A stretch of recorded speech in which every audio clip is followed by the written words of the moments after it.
Di komenan YouTube gua akhir-akhir ini banyak yang tanya tentang Poco F4 nih.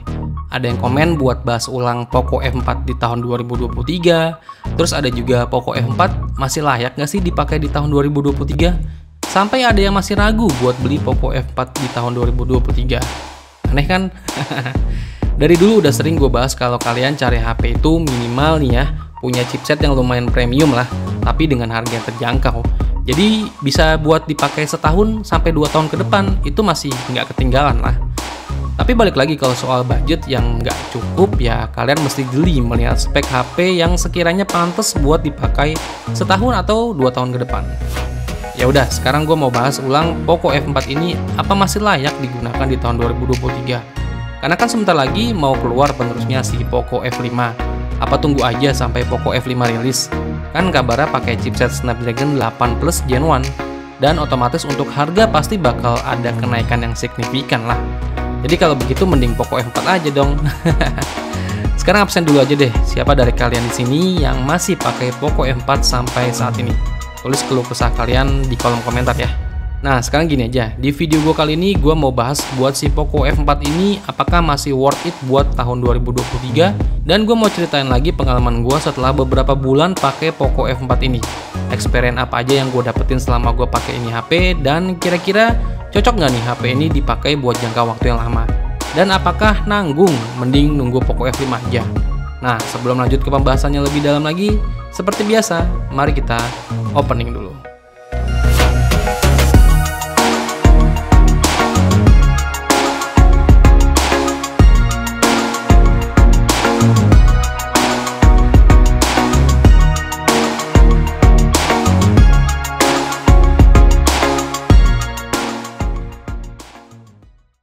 Pertama gue mau ceritain soal experience dari desainnya dulu nih. Untuk desain dari HP ini gue pribadi sebenarnya nggak ada masalah sih. Intinya gue suka dengan desain minimalis elegan begini. Desainnya itu udah kotak khas HP zaman sekarang ini. Desainnya udah cakep, build quality di HP ini tuh kaca di bagian back covernya ya. Karena ketika gue diemin di ruangan ber-AC itu lumayan dingin HP-nya. Untuk build quality-nya sendiri udah mantep, presisi banget. Hampir nggak ada bagian yang kopong alias padat. Belum lagi ketika kita lihat layarnya, yang jadi nilai plus buat kalian pakai di tahun 2023 ini. Layarnya itu tajam bener, berkat layar AMOLED dan tingkat kecerahannya yang tinggi bikin HP ini kalau dibawa di luar tuh masih kelihatan jelas. Layarnya bening, warnanya keluar, refresh rate-nya juga udah 120Hz, bikin kita main game atau sekedar scroll-scroll sosmed atau TikTok itu berasa smooth. Bentang layarnya 6,67 inch, udah mendukung HDR10+, dan layarnya udah dilapisi Corning Gorilla Glass 5. Terus fitur-fitur seperti fingerprint di samping, NFC, AR Blaster, dual speaker Dolby Atmos juga masih ada di Poco F4 ini. Dan untuk charger 67 watt juga udah dapat atau disertakan di paket penjualannya. Jadi ya soal desain, build quality, dan kelengkapan fiturnya di Poco F4 ini buat diajak main di tahun 2023 ini masih sangat worth it sih. Intinya nggak kelewat jadul lah. Boleh dibilang sebenarnya hal ini sih yang jadi nilai jual dari si Poco F4 dan masih sangat-sangat worth it buat dipakai di tahun 2023, yaitu performanya. Intinya nggak ada obat lah, HP yang harga secondnya udah 4 jutaan ini kalian bisa ngerasain performa main game yang udah lumayan maksimal. Prosesor Snapdragon 870 dari Poco F4 ini sukses banget, jadi salah satu prosesor gaming atas, tapi harganya merakyat. Intinya skor Antutunya itu bisa tembus 670 ribuan. Main PUBG Mobile bisa HDR ekstrim loh. Main PUBG di Poco F4 ini udah nyaman, nggak ada yang namanya nge-lag. Framerate juga masih aman, walau dipakai pustreng lama sekalipun. Suhunya juga masih tetap terjaga, walau memang dipakai lama udah pasti anget-anget bodinya ya. Tapi cenderung performanya ya masih stabil. Dan Genshin Impact settingan medium 60 fps masih mampu disikat. Cuma kalau emang udah dipakai lama main Genshin Impact agak terasa dah tuh frame drop kalau kita udah ngeras sama musuh. Mungkin tinggal diturunin aja settingannya 1 tingkat, udah pasti aman frame rate-nya main Genshin Impact. Dan beberapa game lainnya di Play Store bisa kita sikat sih dengan gampang sama Poco F4 ini di settingan rata kanan. Belum lagi suhu HP ini yang tergolong adem dan gak ada panas berlebihan yang bikin telapak tangan gua sampai nggak nyaman. Intinya push rank performa buat si Poco F4 ini udah juara sih. Terus ke performa kameranya nih, yang dari awal sebenarnya sih gue punya ekspektasi yang lebih di Poco F4 ini.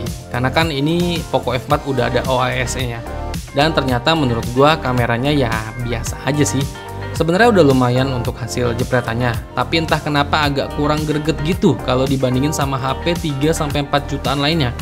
Bedanya hasilnya sih tipis-tipis aja, tapi bikin gua greget aja gitu.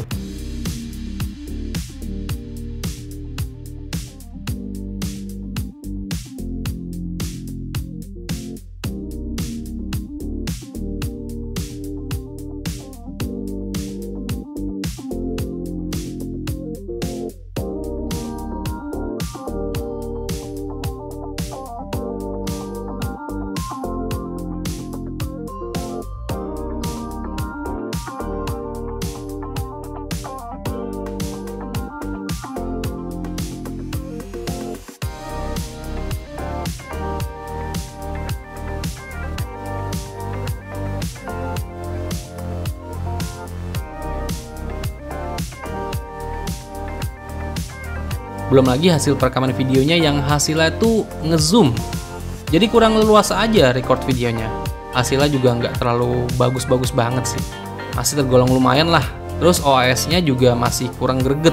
Masih ada kayak hasil perekaman videonya yang nggak stabil. Jadi kalau soal kamera mungkin Poco F4 ini harus di skip aja kalau kalian berniat mau jadiin Poco F4 ini buat andalan fotografer buat tahun 2023. Karena masih banyak HP lain di rentang harga 3-4 jutaan yang kameranya lebih baik dari Poco F4 ini.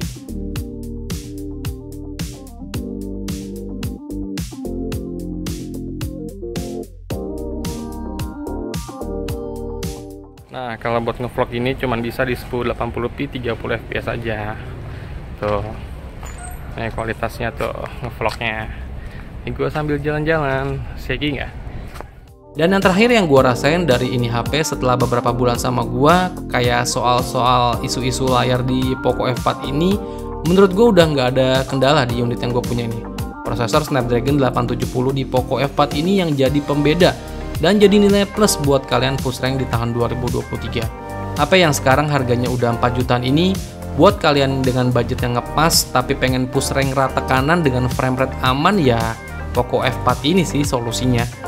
Tapi nggak ada salahnya juga sih buat kalian yang punya budget lebih dan mau dapat fitur dan performa yang lebih lagi yang ada di Poco F5 nanti yang rencananya akan segera dirilis.